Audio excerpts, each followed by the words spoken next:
Hello বন্ধুরা, আমরা চলে যাচ্ছি আজকে রাতে চন্দননগর ঠাকুর দেখতে জগদ্ধাত্রী মাকে। তো আমরা রাত 2:30টার সময় বেরিয়েছিলাম। আর রাস্তায় প্রচুর লাইটিংয়ের ব্যবস্থা আমরা দেখতে পেয়েছি। আর আমরা যে সময় গিয়েছিলাম অলমোস্ট অনেক প্যান্ডেল খোলা হয়ে গেছিলো। আমরা কিছু কিছু ঠাকুর দেখতে পেয়েছি। আর লাইটিংগুলো তো রাস্তায় সাজানোই আছে, পরের দিন আমাদেরকে আর যেতেও হবে না দেখতে, এখানেই আমরা দেখে নিলাম। একটু একটু ভিড় ছিল ঠিকই, তবে বেশ ভালো লাগছিলো। মনে হচ্ছে সবে সন্ধে, অতটাও ভিড় একবারে নয়, তবে একটু একটু ছিল। রাস্তায় লোকজন না থাকলে একটু ভালো লাগে বলো? আর এত সুন্দর লাইটিং ছিল, আমরা সারা রাস্তা জুড়ে শুধু লাইটিংয়ে দেখেছি, ঠাকুর কম দেখেছি। ভীষণ ভালো লাগছিলো। মানে এত রাতের বেলা এভাবে বেরোনোটাও আমার কাছে ফার্স্ট টাইম ছিল, আগে কখনো এভাবে বেরোয়নি।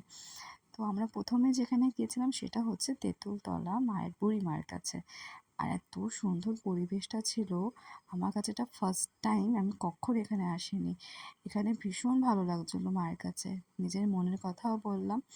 আর আশেপাশে এত লোকজন দেখে, পুজো দেখে খুব ভালো লাগছিলো।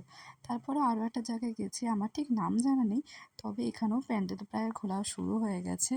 তারপরে আরও একটা জায়গায় গেছিলাম, সেখানে মন্দিরের মধ্যে ছিল ঠাকুরটা, মানে ওটা নাকি জগদ্ধাত্রী ঠাকুর মায়েরই মন্দির। তো তারপরে আমরা রাত হয়ে গেছে, রাত বলতে ভোর হতে চললো। আর একটু একটু খিদেও পাচ্ছিলো, তো আমরা এখানে এসেছিলাম পিৎজা খেতে। তারপর ওর ঘুম পেয়ে গেল বলে আমরা সবাই বাড়ি চলে আসলাম। তো টাটা, বাই বাই, আবার দেখা হচ্ছে তোমাদের সাথে।